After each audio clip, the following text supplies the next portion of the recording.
dear Benichar.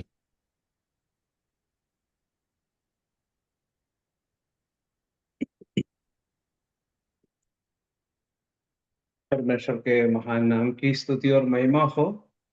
इसमें जुड़े सभी भाइयों को, बच्चों को परमेश्वर के नाम में सबको जय मसीह की। सबको प्रभु आशीष दे। आज हम परमेश्वर के वचन से जो सीखने जा रहे हैं उसको सीखने के लिए प्रभु हमारी मदद करे। 1 मिनट मैं माफी चाहता हूँ।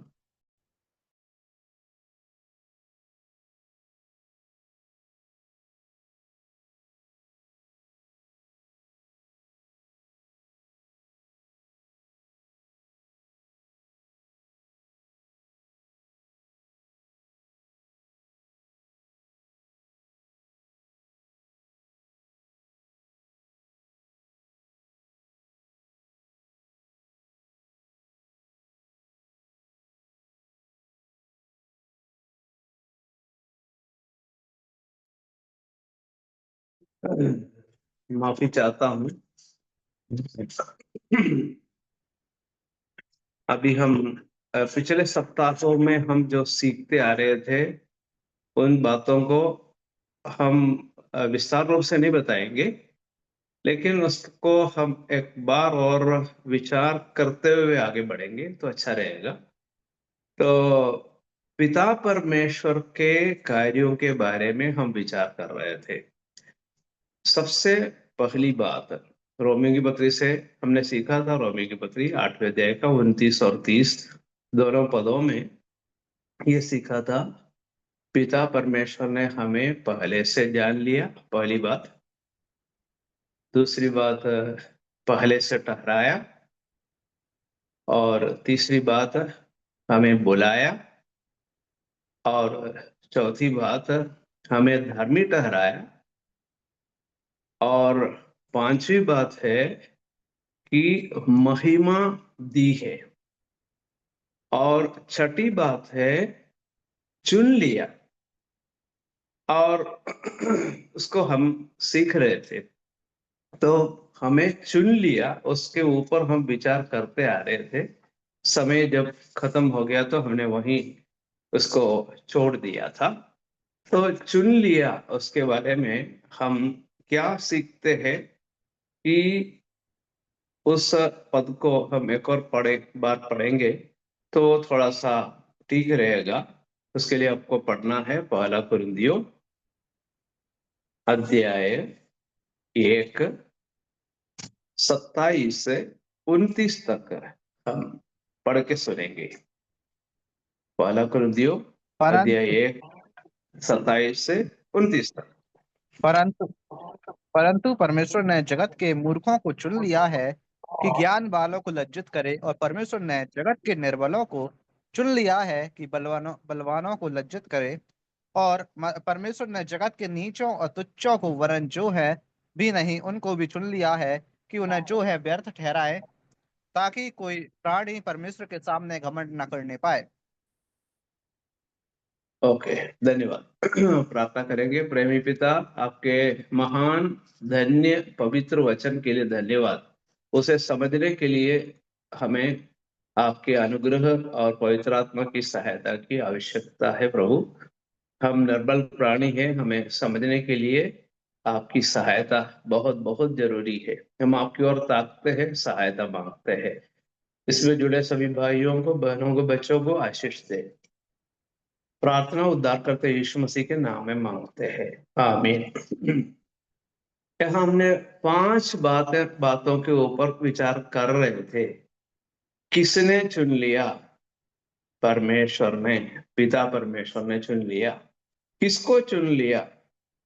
हमने विचार किया था मूर्खों को, निर्बलों को, नीचों को, तुच्छों को, जो है भी नहीं ऐसे लोगों को चुन लिया। तो तीसरा है, कब चुन लिया? प्रभु ने हमें कब चुन लिया? जगत की उत्पत्ति से पहले चुन लिया। फिर हम पढ़ते हैं किसमें चुन लिया? किसमें चुन लिया? हमें चुन लिया, मसीह में चुन लिया।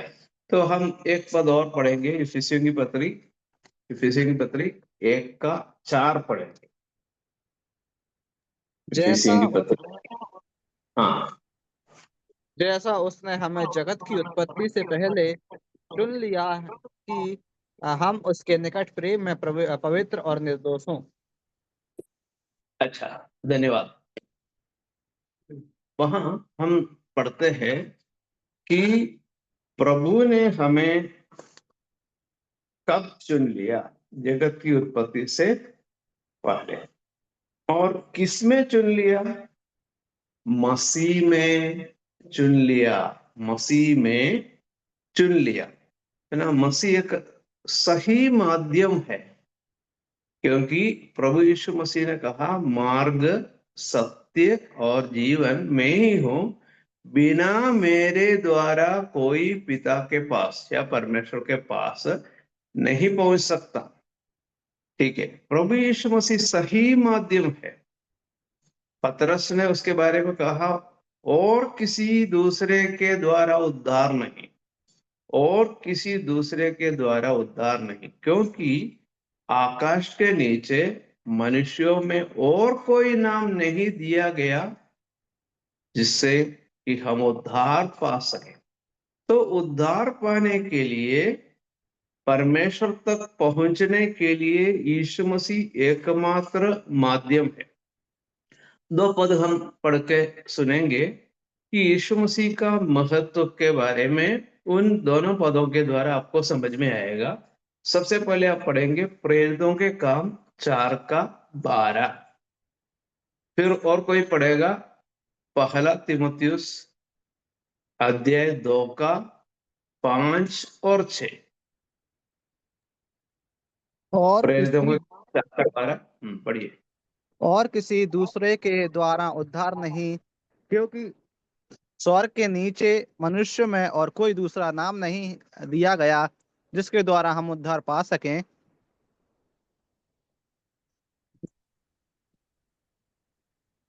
पहला तीमुथियुस 2:5 और 6। क्योंकि परमेश्वर एक ही है, और परमेश्वर और मनुष्य के बीच में भी एक ही बिचवई है, अर्थात मसीह यीशु, जो मनुष्य है, जिसने अपने आप को सबके छुटकारे के दाम में दे दिया, ताकि उसकी गवाही ठीक समय पर दी जाए। धन्यवाद भाई। यहाँ पर हम पढ़ सकते हैं यीशु मसीह का महत्व, और किसी दूसरे के द्वारा उद्धार नहीं। ऐसा नहीं लिखा कि किसी के द्वारा उद्धार नहीं, ऐसा लिखा है और किसी दूसरे के द्वारा उद्धार नहीं। इसका मतलब क्या है? एक व्यक्ति, एकमात्र व्यक्ति के द्वारा उद्धार है, वो यीशु मसीह है। यीशु मसीह के अलावा दूसरा एक व्यक्ति को हम यदि चुने या उसको ढूंढे कि हाँ, एक व्यक्ति मुझे मिल जाए जो मेरा उद्धार कर सकता है, नहीं, ये नहीं हो सकता है। उद्धार चाहिए केवल यीशु मसीह, ठीक है। और फिर हमने तीमुथियुस की पत्री से पढ़ के सुना, परमेश्वर एक ही है, परमेश्वर एक ही है, और परमेश्वर और मनुष्यों के बीच में भी एक ही बिचवई। बिचवई का अर्थ क्या है? मध्यस्थ। परमेश्वर और मनुष्यों के बीच में तीसरा एक व्यक्ति नहीं आ सकता या दूसरा व्यक्ति नहीं आ सकता है, केवल यीशु मसीह है। यीशु मसीह ही एकमात्र मध्यस्थ है। मध्यस्थ आप समझते हैं, है ना। तो दो व्यक्तियों के बीच में कोई समस्या है, तो उस समस्या का निराकरण करने के लिए तीसरे एक व्यक्ति को मध्यस्थ के रूप में हम बुलाते हैं कि वो आके दोनों को क्या करे? रजामंदी करे, दोनों के बीच में आकर मेल मिलाप करे। और उसके लिए दोनों लोगों के लिए, दोनों पक्ष के लोगों के लिए ग्रहण योग्य व्यक्ति होना चाहिए। अब दो झुंड है, एक परमेश्वर है, अकेला है, और दूसरा हम हैं। और हम मनुष्यों के बीच में और परमेश्वर के बीच में क्या है, एक समस्या है। क्या समस्या है? बहुत बड़ी समस्या है। हमने उसके ऊपर पहले विचार किया है या कर चुका है। पाप की बड़ी समस्या। पाप की बड़ी बड़ी समस्या को लेकर एक व्यक्ति खड़ा है, मनुष्य। अब परमेश्वर परमेश्वर जो है पवित्र है, पूर्ण रूप से पवित्र है। तो ऐसा है, तो इन दोनों के बीच में कौन आएगा? एक परम पवित्र परमेश्वर, दूसरा कौन है? मनुष्य। क्या बोलना चाहिए? परम पापी या सबसे बेकार पापी। दोनों के बीच में कौन आएगा? आएगा एक व्यक्ति, वो प्रभु यीशु मसीह है। एक मात्र मध्यस्थ है, ऐसा हमने पढ़ा था। परमेश्वर एक ही है, और परमेश्वर और मनुष्यों के बीच में भी एक ही बिचवई यानी मध्यस्थ है, अर्थात मसीह यीशु जो मनुष्य है। यीशु मसीह मनुष्य है, तो हमारे पक्ष में खड़े होने के लिए एक व्यक्ति आया, वो प्रभु यीशु मसीह है। तो हम क्या समझते हैं कि किसमें हमें चुन लिया? इस व्यक्ति में चुन लिया जो हमारा मध्यस्थ है, जिसको परमेश्वर ग्रहण कर सकता है। प्रॉब्लम क्या है? हम भले किसी को भी ग्रहण कर सकते हैं, हमें कोई प्रॉब्लम नहीं, लेकिन परमेश्वर को चाहिए ऐसे व्यक्ति जो ग्रहण योग्य हो। वो यीशु मसीह के अलावा और कोई नहीं है। तो उसमें हमें चुन लिया। अब आपको समझ में आया होगा, चुन लिया। ये 5 पॉइंट उस पद में है। क्या क्या है? किसने चुन लिया? पिता ने चुन लिया। किसको चुन लिया? हमें चुन लिया। हमारी योग्यता या अयोग्यताओं के बारे में हमने पहले विचार किया है कि हम जो है बिल्कुल योग्य नहीं थे, मूर्ख थे, निर्बल थे। फिर हमारे नीचो, तुच्छो, और जो है भी नहीं, है भी मतलब जीरो है, ऐसे लोगों को चुन लिया। और कब चुन लिया? जगत की उत्पत्ति से पहले चुन लिया। किस में चुन लिया? प्रभु यीशु मसीह में चुन लिया। और क्यों क्यों चुना या क्यों चुन लिया? तो बात हमको समझना चाहिए। क्यों चुन लिया? क्यों चुन लिया? उसी पद में लिखा है, इफिसियों की पत्री 1:4 में लिखा है। आप पढ़ के एक और बात देख लीजिए, और उसका उत्तर पढ़ने वाला भाई उसका उत्तर भी दीजिए। क्यों चुन लिया? उसका उत्तर उसमें पद में है। जैसा उसने हमें जगत की उत्पत्ति से पहले चुन लिया कि हम उसके निकट प्रेम में पवित्र और निर्दोष हों। निकट हाँ, प्रेम में। क्यों चुन लिया? निकट प्रेम में पवित्र और निर्दोष हो। हाँ, उसके निकट प्रेम में पवित्र और निर्दोष, है ना? तो क्यों चुन लिया, उसका उत्तर भी है उसी पद में। मतलब हमने जो 5 प्रश्न पूछे हैं, उन 5 प्रश्नों के उत्तर उसी पद में है। किसने चुन लिया? पिता ने चुन लिया। किसको चुन लिया? हमें चुन लिया। फिर कब चुन लिया? जगत की उत्पत्ति से पहले चुन लिया। किस में चुन लिया? मसीह में चुन लिया। क्यों चुन लिया? उसका उत्तर भी हमने अभी पढ़ के देखा था कि हम उसके निकट मतलब परमेश्वर के निकट प्रेम में पवित्र और निर्दोष हो। अच्छा, बहुत बड़ा एक उद्देश्य है, मुझे और आपको चुन लिया। अच्छा, हमारी पूर्व स्थिति क्या थी? हमारी पूर्व स्थिति जो है बहुत बुरी स्थिति थी, जिसके बारे में एक दृश्य हमको देखना है। वो भजन संहिता 40 में लिखा है। पहले भजन संहिता 40 पढ़ेंगे तो हमारी जो पूर्व स्थिति कितनी बुरी थी उसका एक झलक, पूरा पूरा वहां पे नहीं बताया है, लेकिन एक झलक तो आपको मिल जाएगा। भजन संहिता 40 का 1 और 2 पढ़िए, वहां पे लिखा है। मैं धीरज से मैं धीरज से यहोवा की बाट जोता रहा, और उसने मेरी ओर झुककर मेरी दुहाई सुनी। उसने मुझे सत्यानाश के गड्ढे और दलदल की कीच में से उबारा, और मुझको चट्टान पर खड़ा करके मेरे पैरों को दृढ़ किया है। हाँ, धन्यवाद भाई। तो यहाँ पर हमारे बारे में लिखा है सत्यानाश के गड्ढा, और फिर क्या लिखा है, दल दल की कीच। एक दृश्य है, मतलब हमारी पूर्व स्थिति के बारे में बताने वाले बहुत सारे पद बाइबल में है, लेकिन यहाँ देखो हमारी स्थिति कितनी बुरी थी।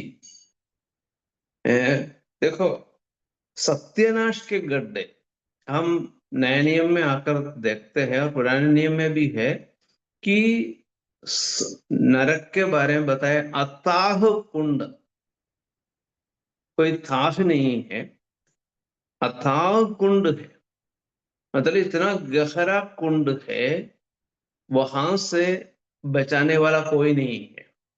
तो यहाँ सत्यानाश के गड्ढे और दलदल की कीच। तो दलदल की कीच के बारे में आपको थोड़ा बहुत मालूम होगा, विशेषकर मध्य प्रदेश के रहने वालों को मालूम है। हमारे जो मिट्टी काली मिट्टी है, अच्छा काली मिट्टी में प्रॉब्लम क्या है, पानी गिरा तो वो जो उसमें चलना मुश्किल है, उसमें चलना मुश्किल है कि एक व्यक्ति पाँव रखे तो नीचे जाएगा,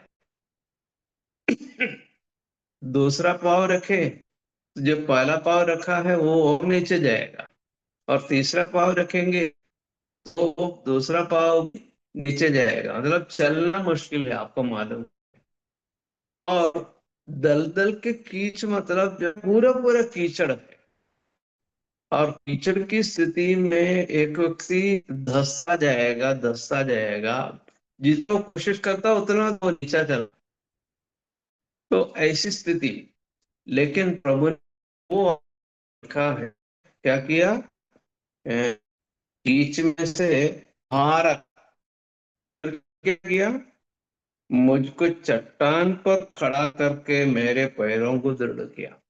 मतलब अब हम चट्टान, प्रभु यीशु मसीह चट्टान है, उस चट्टान पर हम खड़े हैं, प्रभु ने खड़ा किया है, ऐसा नहीं कि हम अपने आप खड़े हो गए, तो खड़ा कर दिया। अब हम दस जाएंगे क्या, नीचे जाएंगे अभी, अभी नहीं जाएंगे, अभी नहीं जाएंगे, अभी तो हम खड़े हैं, यीशु मसीह रूपी चट्टान के ऊपर हम खड़े हैं, और प्रभु ने मेरे और आपके पाँवों को दृढ़ भी किया है, मतलब अभी फिसल के नीचे गिर जाएगा नहीं, ऐसी प्रॉब्लम भी नहीं है। मतलब चट्टान के ऊपर ऐसे हम खड़े हैं कि फिर क्या करें, फिर फिसल के उस कीचड़ में चले जाएंगे, ऐसी कोई स्थिति नहीं है, दृढ़ किया है, पाँव को भी दृढ़ किया है। तो हमें चुन लिया, क्यों चुन लिया, याद रखें, पवित्र और निर्दोष हो, उसके निकट प्रेम में पवित्र और निर्दोष हो। तो एक पवित्रता का जीवन, अब समझना, प्रभु ने मेरे और आपके जीवन में ऐसा काम किया, अब हमारे शरीर में कीचड़ नहीं है, कीचड़ को दूर कर दिया, गंदगी को दूर कर दिया, अभी हम पवित्र हो गए, यीशु मसीह के बहुमूल्य लहू से हम पवित्र किए गए, यीशु मसीह के नाम से हम पवित्र किए गए, पवित्र आत्मा से हम पवित्र किए गए, परमेश्वर के वचन रूपी पानी से हम पवित्र किए गए। तो हमारी पवित्रता की बहुत सारी बातें हैं, हम पवित्र किए गए हैं, ऐसा नहीं कि हम पवित्र हो गए। प्रभु ने क्या किया, अब हम, मैंने जो बातें बताई वो एक और बार दोहराता हूं, क्या है, हम कैसे पवित्र हो गए, प्रभु ने हमें पवित्र किया। पवित्र किया कैसे पवित्र किया? यीशु मसीह के लहू से हम पवित्र किए गए। उसका पुत्र यीशु का लहू हमें सब पापों से शुद्ध करता है। पहला यूहन्ना 1:7। तो यीशु मसीह का लहू हमें पवित्र करता है। दूसरी बात, यीशु मसीह का नाम, यीशु मसीह के नाम से पवित्र किए गए हैं। ठीक है। तीसरी बात, यीशु मसीह के वचन से, वचन धोता है, वचन से हम पवित्र किए गए। और चौथी बात, पवित्र आत्मा से हम पवित्र किए गए हैं। तो चार बातें आप अपने मन में रख लीजिए। तो क्या है? हम पवित्र किए गए हैं। क्यों पवित्र किए गए हैं? कि हम पवित्रता का जीवन व्यतीत करें, पवित्र और निर्दोष होकर हमें अब जीना है। ये मेरा और आपका उत्तरदायित्व है। परमेश्वर की इच्छा हुई तो इसको थोड़ा सा विस्तार रूप से बाद में हम विचार करेंगे। अब आपको समझ में आया इफिसियों की पत्री 1:4 में क्या क्या लिखा है? किसने पवित्र किया या किसने चुन लिया? पिता ने चुन लिया। किसको चुन लिया? हमें, हम अयोग्य लोगों को चुन लिया। तीसरी बात, कब चुन लिया? जगत की उत्पत्ति से पहले चुन लिया। फिर क्या लिखा है? किस में चुन लिया? मसीह में चुन लिया। ठीक है। अच्छा, इस प्रकार परमेश्वर के वचन में बताया गया है। तो उस सच्चाई को थोड़ा सा और समझने के लिए हमको पढ़ना है इफिसियों की पत्री 1:3। उसके जो गहराई थोड़ा समझने के लिए हमें एक पद और पढ़ना है। हमारे प्रभु यीशु मसीह के परमेश्वर और पिता का धन्यवाद हो कि उसने हमें मसीह में स्वर्ग स्थानों में सब प्रकार की आशीष दी है। धन्यवाद भाई। क्या लिखा है? आशीष दी है। देखो उसमें 7 बिंदु है, 7 बिंदु है। सबसे पहला, स्रोत, आशीष का स्रोत लिखा है पिता परमेश्वर। आशीष का स्रोत, 7 बातें एक ही पद में हम पा सकते हैं। ठीक है। और आशीष के पात्र, आशीष के पात्र कौन है? हम हमारे बारे में पहले भी हमने विचार किया है। मूर्ख थे, निर्बल थे, तुच्छ थे और नीच थे, और जो है भी नहीं, ऐसे लोगों को क्या दी है? आशीष दी है। किसने दी है? पिता परमेश्वर, जो कि आशीष का स्रोत है। आशीष का स्रोत पिता परमेश्वर ने हम अपात्रों को या अयोग्यों को क्या कर दिया? प्रभु ने पात्र बनाया या योग्य बनाया। हम अयोग्यों को क्या कर दिया? योग्य बनाया, आशीष दी है। और तीसरी बात है माध्यम। आशीष का माध्यम कौन है? प्रभु यीशु मसीह। वहां लिखा है मसीह में। उस पद को आप ध्यानपूर्वक देख लीजिए। इफिसियों की पत्री 1:3 थोड़ा सा ध्यानपूर्वक देखेंगे, ये सब बातें आपको मिल जाएगा। उसका माध्यम मसीह में है। तो मसीह में हमें चुन लिया, हमने अभी सीखा था। उसी प्रकार मसीह में आशीष भी दी है। सही माध्यम, यीशु मसीह सही माध्यम है जिसके द्वारा परमेश्वर आशीष देता है। फिर क्या लिखा है? स्थान। आशीष का स्थान क्या है? स्वर्गीय, स्वर्गीय स्थान, स्वर्गीय स्थान की आशीष। ठीक है। फिर क्या लिखा है? आशीष का मात्रा। मात्रा, कितनी आशीषें दी है? लिखा है सब प्रकार की आशीषें। मतलब परमेश्वर के पास जितनी भी आशीषें हैं उन सभी आशीषों को परमेश्वर ने किसको दिया है? हम विश्वासियों को दिया है, आशीष दी है। तो हम क्या समझ सकते हैं? अरे कुछ आशीष अब मिलना बाकी है? नहीं, पूरी आशीषें दी है, सब प्रकार की आशीषें दी है उसके माध्यम। फिर क्या लिखा है? गुणवत्ता। आशीष की गुणवत्ता क्या है? क्या लिखा है? आत्मिक है। भौतिक, कई बार भौतिक आशीष पर बहुत है। आशीष भी वो देते हैं, ऐसा नहीं कि भौतिक आशीष वो नहीं, लेकिन आत्मिक आशीष प्रभु पहले देते हैं। आत्मिक आशीषों के साथ भौतिक आशीष भी देते हैं। ठीक है, भौतिक आशीष भी देते हैं। तो भौतिक आशीष को तो हमको देने की जरूरत नहीं है। भौतिक आशीष जो है एक सीमित आशीष है ना। कई बार लोग बोलते हैं तो मैंने प्रभु यीशु मसीह पर विश्वास किया, अब कोई बीमारी नहीं है। मैंने प्रभु यीशु मसीह पर विश्वास किया, अब कोई तंगी मुसीबत नहीं है। प्रभु यीशु मसीह पर विश्वास किया, मुझे अच्छा मकान मिल गया है। प्रभु यीशु मसीह पर विश्वास किया, अच्छे कपड़े मिल गए हैं। इस तरह कई लोग बताते हैं, लेकिन मेरे प्रिय ऐसा नहीं। ये सब कोई बड़ी बात नहीं है ना। मैं परमेश्वर वो भी देता है, वो बात मैं नहीं बता रहा हूं, लेकिन उसमें आपको ज्यादा महत्व देने की क्या जरूरत है ना।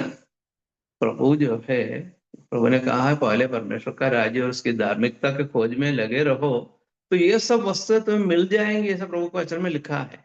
लेकिन वो कोई बड़ी बात नहीं है ना। और कभी आपके जीवन में बीमारी आती है, वो भी एक आशीष है ना।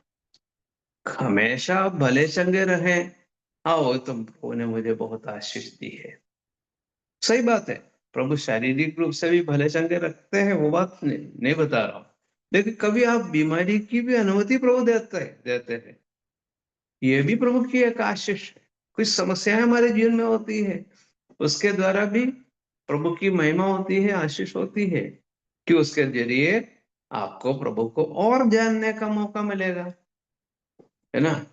कभी आपके जीवन में कष्ट है, बीमारी है, परेशानी है, तो उसमें क्या है, आपको प्रभु को और निकट जानने का मौका मिलता है। और यश आराम का जीवन व्यतीत कर रहे हैं, हो सकता है कि आप प्रभु को उतना नहीं जानेंगे, है ना। अय्यूब के जीवन में बीमारी आई, बहुत कष्ट और बहुत मुसीबत, बहुत दर्द, बहुत कुछ, सब लोगों का अपमान, लोगों ने दूरी रखी। तो क्या है, क्या उसमें क्या आशीष है? आप सोचेंगे क्या आशीष है? हाँ, उसमें आशीष है, क्योंकि परमेश्वर को 10 गुना बढ़कर उसने जान लिया। परमेश्वर को और जानने का मौका इन कष्टों के बीच में अय्यूब को मिला। भौतिक आशीषें उनको फिर से मिली, दुगनी आशीषें मिली, वो दूसरी बात, लेकिन उससे बढ़कर परमेश्वर को 10 गुना बढ़कर उसने जान लिया। तो आशीष के बारे में आप केवल भौतिक बातों को देखकर आशीष को मत नापो। आशीष जो है, हाँ मुझे इतना मिल गया, ये मिल गया, वो मिल गया, मेरे बच्चे अच्छे से पढ़े लिखे हो गए, अच्छी नौकरी मिल गई, धन दौलत है, ये सब बिल्कुल भी आशीष की बात मत समझो। वो तो प्रभु ये जो भौतिक आशीष है दूसरों के जीवन में भी है, जो प्रभु पर विश्वास नहीं करते, उनके पास भी बहुत धन दौलत है, उनके पास भी कपड़े हैं, उनके पास भी मकान है। तो ये सब बातें केवल यदि कोई कहता है, कोई भी विश्वासी कहता है हाँ भौतिक रूप से मुझे आशीष मिली है, केवल इतना ही आप कहते हैं, तो आप आशीष के बारे में जाना ही नहीं। आशीष की गुणवत्ता क्या है? गुणवत्ता आत्मिक है। और उसका समय, आशीष का समय कब है? वर्तमान। क्या लिखा है? आशीष, क्या लिखा है? आशीष दी है, वो वर्तमान में है और पूर्ण भूतकाल है, अभी वर्तमान में है और भविष्य में भी वो बना रहेगा। मतलब स्थायी स्थायी आशीष आज है, हमेशा वो आशीष बनी भी रहेगी। अब आपको समझ में आया, आशीष दी है किसमें? हाँ, ये बात कभी भूलना नहीं है। किसमें आशीष दी है? माध्यम प्रभु यीशु मसीह, मसीह में आशीष दी है। तो हमने देखा कि उस पद में इफिसियों 1:3 में क्या है, ये 7 बातें हम देख सकते हैं। अब आपको समझ में आया होगा कि यीशु मसीह कैसा महान माध्यम है जिसके द्वारा परमेश्वर ने हमें आशीषें दी है।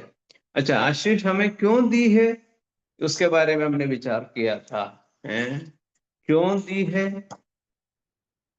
पवित्र और निर्दोष होने के लिए। एक पद और पढ़ेंगे तो उस बात को और समझ में आएगा। दूसरा थिस्सलुनीकियों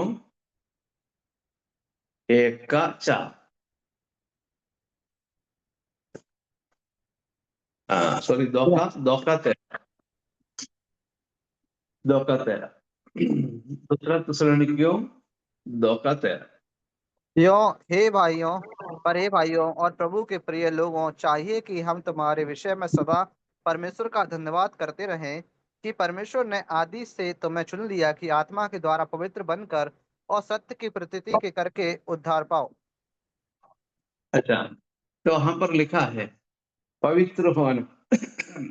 दूसरा तीमुथियुस 2:13 में लिखा है, भाइयों और प्रभु के प्रिय लोगों, चाहिए कि हम तुम्हारे विषय में सदा परमेश्वर का धन्यवाद करते रहें, क्योंकि परमेश्वर ने आदि से तुम्हें चुन लिया कि आज्ञा आत्मा के द्वारा पवित्र बनकर आत्मा के द्वारा पवित्र बनकर सत्य की प्रतीति करके उद्धार पाओ।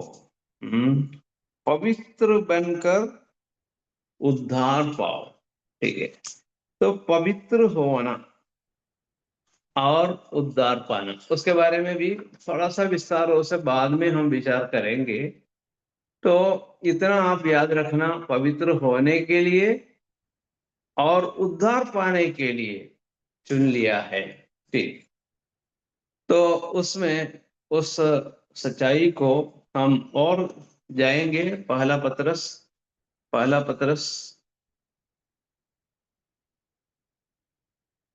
पहले अध्याय का दूसरा पद पढ़िए।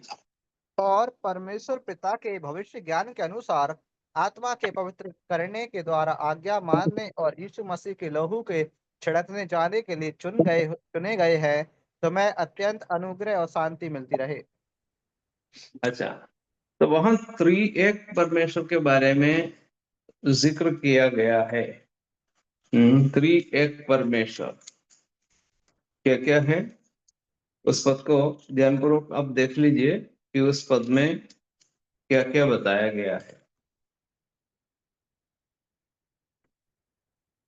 1:2 में लिखा है, परमेश्वर पिता के भविष्य ज्ञान के अनुसार, मतलब पिता के बारे में लिखा है, आत्मा के पवित्र करने के द्वारा आज्ञा मान्य और यीशु मसीह के लहू के छिड़के जाने के लिए चुने गए हैं।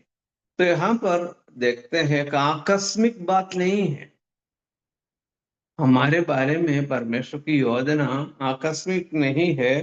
लिखा है परमेश्वर पिता के भविष्य ज्ञान के अनुसार या पूर्व ज्ञान के अनुसार, दोनों बातें हैं। पूर्व की बातें प्रभु जानता है जगत की उत्पत्ति से पहले, और फिर यहाँ पर लिखा है भविष्य ज्ञान के अनुसार, भविष्य में क्या होने वाला है वो बात भी प्रभु जानते हैं। तो ऐसा पिता परमेश्वर की योजना के अंतर्गत पिता ने हमको चुन लिया। और यहाँ पर लिखा है कि आत्मा के पवित्र करने के द्वारा आत्मा क्या करता है? पवित्र करता है। एक व्यक्ति के अंदर आत्मा, पवित्र आत्मा आकर वास करता है, उस व्यक्ति को पवित्र आत्मा शुद्ध करता है, पवित्र करता है। तो पवित्र करता है, फिर लिखा है यीशु मसीह के लहू के छिड़के जाने के लिए। यीशु मसीह का लहू भी पवित्र करता है ना। ये पवित्रता की परिपूर्णता जो है पिता परमेश्वर, पुत्र प्रभु यीशु मसीह और पवित्र आत्मा दोनों के द्वारा होता है। तो संपूर्ण पवित्रता मेरे जीवन में, आपके जीवन में त्रिएक परमेश्वर के द्वारा होती है। देखो, इसलिए वहां पे लिखा है पहला पत्रस 1:2 में त्रिएक परमेश्वर लिखा है। तो त्रिएक परमेश्वर ने क्या किया? आपको और मुझे पवित्र किया है। तो ये पूर्ण पवित्रता है, पूर्ण पवित्रता है। और वहां पर हमें समझना है कि हमारी पदवियों के बारे में बताया गया है। कहां पे लिखा है? पहला पत्रस 2:9। पहला पत्रस 2:9। पर तुम एक चुना हुआ वंश और पर राजपदधारी याजकों का समाज और पवित्र लोग और परमेश्वर की निज प्रजा हो, इसलिए कि जिसने तुम्हें अंधकार में से अपनी अद्भुत ज्योति में बुलाया है, उसके गुण प्रकट करो। अच्छा, देखो हमारी पदवियों के बारे में यहाँ पे लिखा हुआ है? अब थोड़ा सा देख लीजिए, है ना। क्या लिखा है? चुना हुआ वंश, राजपदधारी, याजकों का समाज, पवित्र लोग और निज प्रजा। निज प्रजा। और क्या है यहाँ पे? क्या लिखा है? अद्भुत ज्योति में। सबसे आखिरी में लिखा है जीवित पत्थर या जीविता पत्थर। इस प्रकार 7 पदवियां हमें प्राप्त हुई है, 7 पदवियां। उसमें विस्तार रूप से अब हम विचार नहीं करेंगे, लेकिन आपको समझ में आया होगा, है ना। हम चुने हुए वंश है। मतलब विश्वासी लोग सब मिलकर एक झुंड है, चुना हुआ वंश। फिर राजपदधारी। राजपदधारी मतलब राजकीय पद प्राप्त हुए लोग हैं, राजकीय पद। देखो हम कहाँ थे, अब कहां पर है। घूरे के ढेर में पड़े हुए लोग थे, मतलब बेकार, मतलब कोई भी नहीं चाहेगा, ऐसी स्थिति में थे हम लोग। लेकिन अब राजपदधारी है। मैंने आपने शायद पढ़ लिया हो पुराने नियम में, शाऊल राजा हमेशा दाऊद की हिंसा करता था और दाऊद को मार डालने के लिए बहुत कोशिश की। लेकिन परमेश्वर की दया दाऊद ने कई बार शाऊल के ऊपर दिखाई। इतना ही नहीं, शाऊल और सॉरी दाऊद और उस शाऊल का बेटा योनाथन के बीच में एक संधि थी या वाचा बांधी थी आपस में, कि वो संधि के कारण योनाथन का एक बेटा अपाहिज था, लंगड़ा था, जिसका नाम मपी भोशत है। तो वो उसको उसके ऊपर प्रभु ने, दाऊद ने दया दिखाई। किस प्रकार की दया दिखाई? रोज दाऊद के मेज में बैठकर खाना खाने की एक पदवी दी थी। दोनों पाव के लंगड़े हैं, लेकिन रोज राजा के मेज पर बैठकर, मतलब मेज के चारों ओर बैठकर राजकुमार भोजन करते हैं। उन राजकुमारों के बीच में ये भी बैठा हुआ है। कौन? ये लंगड़ा मेफीबोशेत बैठा हुआ है। किसी प्रभु के दास ने कहा, जब वो मेज के एक कुर्सी में बैठता है तो क्या है, वो लंगड़ा है, किसी को पता नहीं चलता, क्योंकि लंगड़ापन नीचे है, मेज के नीचे चला गया पाव। तो वो क्या करता है, भोजन करता है, रोज करता है। तो ये जो राज पदधारी, राजकीय पदवी उसको मिल गई, जबकि वो शत्रु झुंड का एक व्यक्ति था। मतलब शाऊल का के घराने के सभी लोगों को क्या कर दिया, मार डाला। लेकिन इस व्यक्ति को नहीं मारा, इस व्यक्ति को जीवित रखा, और उसको राजा के मेज के से भोजन करने का, जिंदगी भर भोजन करने का एक पदवी दी गई। तो क्या है, उसको क्या मिल गया है, राज पदधारी हो गया। फिर हम विश्वासियों के बारे में दिखा, तीसरा प्रयोग याजकों का समाज है। याजकों का समाज, याजकों का पवित्र समाज है। ठीक है। फिर हमारे बारे में लिखा पवित्र लोग है, हम पवित्र लोग है। फिर लिखा है निज प्रजा, मतलब परमेश्वर की निज प्रजा। देखो कितनी ऊंची पदवी है। यदि परमेश्वर कहेगा, कलीसिया, कलीसिया के बारे में क्या कहेगा प्रभु, ये मेरी निज प्रजा है, मेरी प्रजा है ना। राजा है प्रभु यीशु मसीह, राजाओं का राजा है। वो कहता है ये कलीसिया के लोग जो है निज प्रजा है। मेरी आवाज को सुनने वाले हर एक विश्वासी भाई बहन, आप याद रखें, आप कौन है, परमेश्वर की निज प्रजा है। इतनी ऊंची पदवी परमेश्वर ने दी। प्रभु यदि कहेगा ये मेरा है, प्रभु कहेगा। हम कहते हैं प्रभु मेरा है, लेकिन प्रभु कहते ये मेरा है। इस प्रकार अपना करके प्रभु कहते हैं अपनी प्रजा है। विश्वासी लोग परमेश्वर की निज प्रजा है। फिर अद्भुत ज्योति में है, अंधकार से अद्भुत ज्योति में है हम लोग। तो आपको समझ में आया इन सभी प्रयोगों में पवित्रता कितना झलकती है, पवित्रता झलकती है। चुनाव हुआ वंश है, राजपदधारी याजकों का समाज है, पवित्र लोग है, परमेश्वर की निज प्रजा है, और अद्भुत ज्योति में है। फिर जीवित पत्थर है ना। प्रभु यीशु मसीह जीविता पत्थर है, या परमेश्वर प्रभु यीशु मसीह जीवित चट्टान है, और हम सब जीवित पत्थर, जीविते पत्थर है।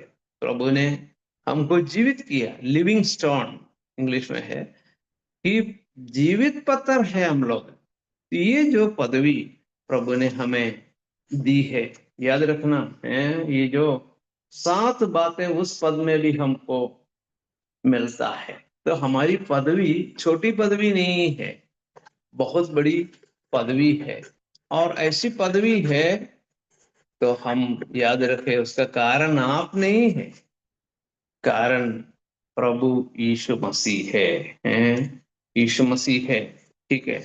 एक भाग और पढ़ के हम उस भाग को समाप्त करेंगे। पढ़ेंगे पहला पत्रस 2 का 4 से 6 तक पढ़ेंगे। पहला पत्रस।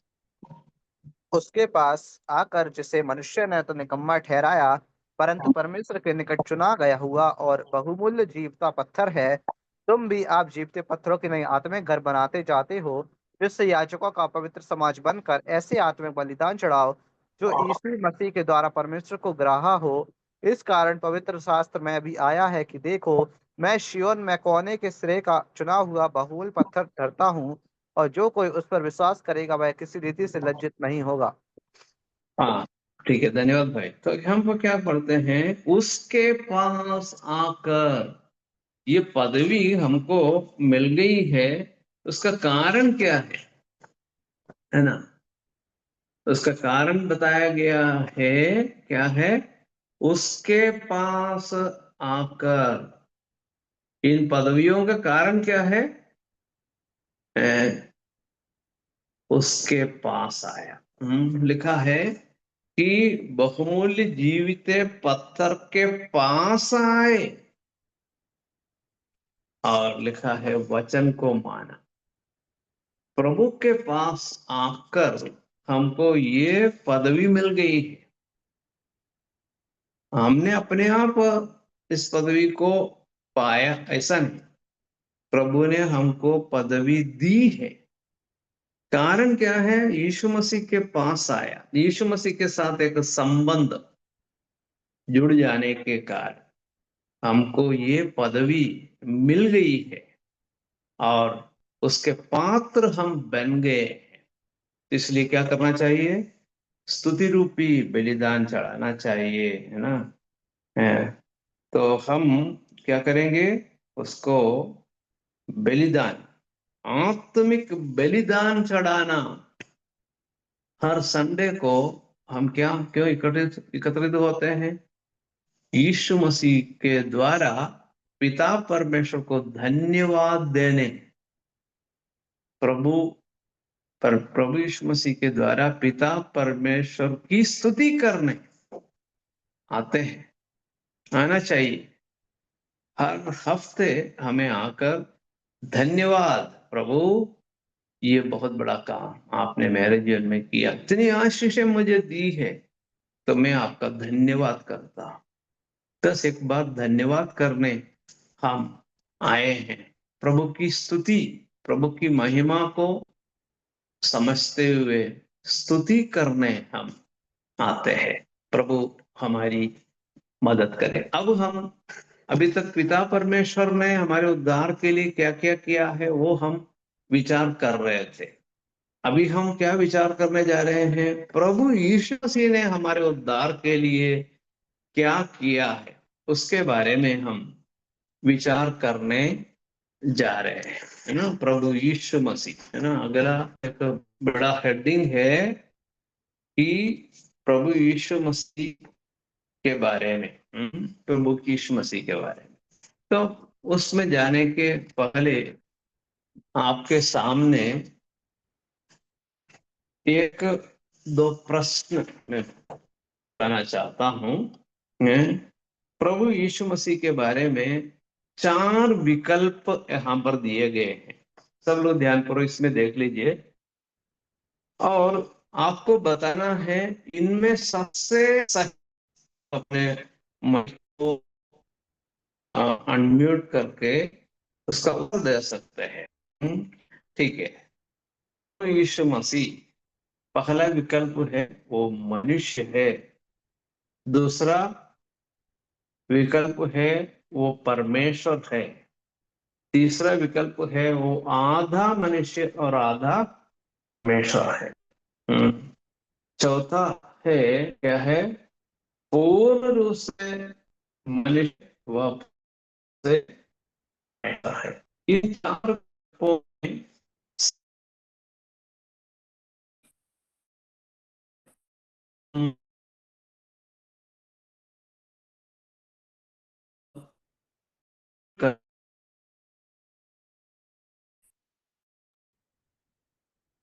आधा मनुष्य और आधा परमेश्वर।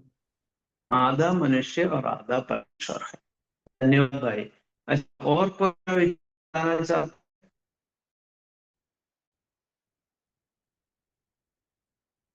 एक उत्तर तो अपन को मिल गया। और कोई इससे आप मंजूर है, या और कोई उत्तर आप देना चाहते हैं?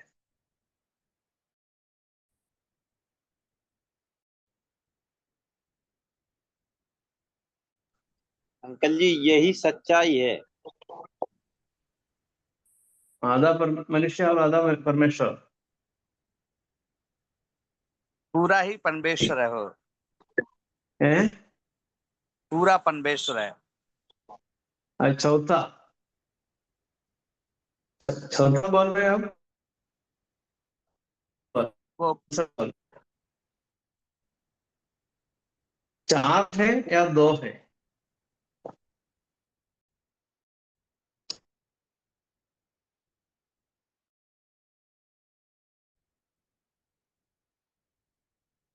अच्छा, और कोई भी बोलना चाहे तो बोल सकते हैं। दो ही लोगों ने खास बोला है।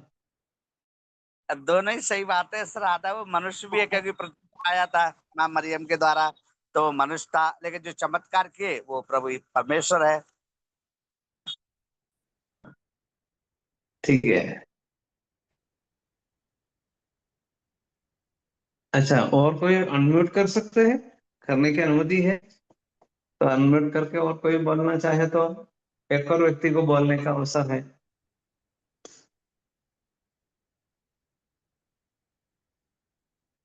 इनमें से सबसे सही कौन सा लगता है, ये है बस। जबकि परमेश्वर से परिचय है, सही है। परमेश्वर वो भी सही पूर्ण है। रूप से परमेश्वर है। हाँ, पूर्ण रूप से परमेश्वर और पूर्ण रूप से मनुष्य है। चौथा मनुष्य। विकल्प सबसे सही है। अच्छा, याद रखना, यीशु मसीह मनुष्य है, सही। यीशु मसीह परमेश्वर है, वो भी सही है। अच्छा, यीशु मसीह आधा मनुष्य और आधा परमेश्वर है, वो गलत है। वो बिल्कुल गलत है, ऐसा नहीं। यीशु मसीह ये सही है, चौथा है, पूर्ण रूप से और मनुष्य है, पूर्ण रूप से मनुष्य परमेश्वर है। मतलब आधा आधा नहीं है, पूर्ण रूप से है। उसके बारे में प्रभु की इच्छा का अगले हफ्ते हम विचार करेंगे। अच्छा, अब आपके पास सामने सही या गलत दो प्रश्न, एक प्रश्न पूछा जाए, सही है गलत है, ये इतना आपको बोलना है। क्या लिखा है? प्रभु यीशु मसीह पाप कर सकता था, परंतु किया नहीं। ये सही है या गलत है? गलत। अच्छा, और कोई बोलना चाहते हैं?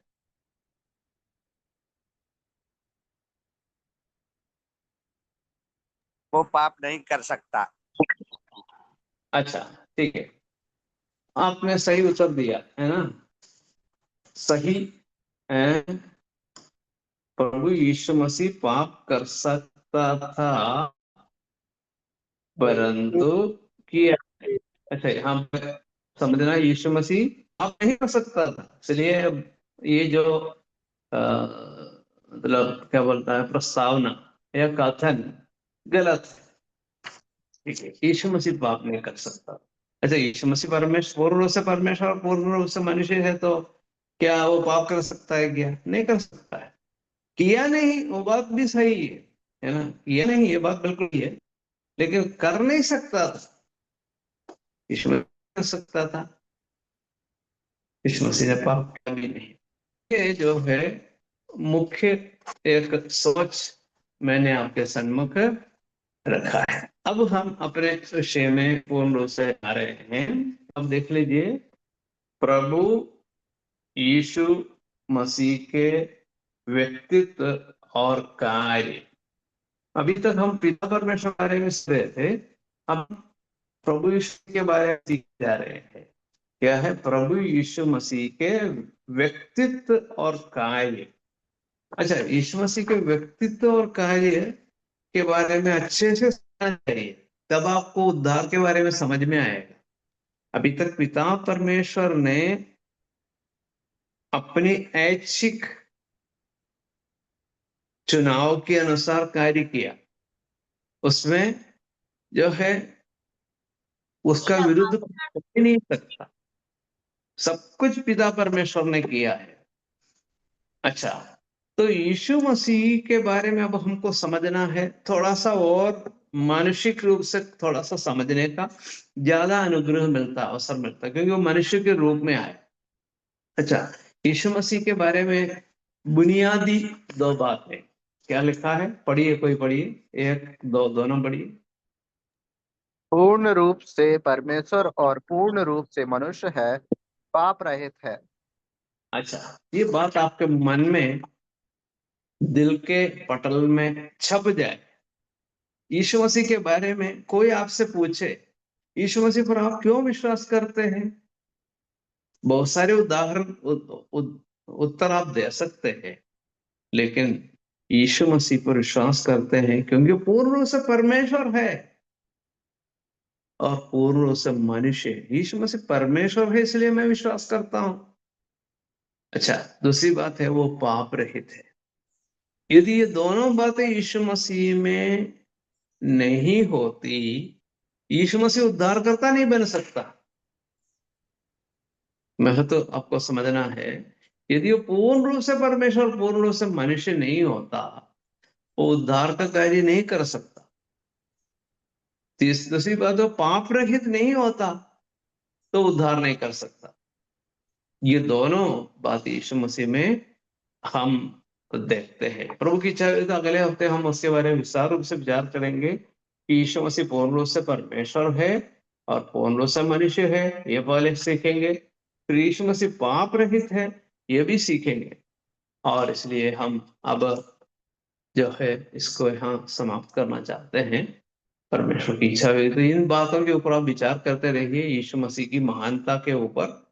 प्रभु इन वचनों के द्वारा आपको बहुतायत से आशीष दे। परमेश्वर के धन्य नाम की स्तुति और महिमा हमेशा हमेशा होती रहे। सबको धन्यवाद। प्रभु के नाम की महिमा।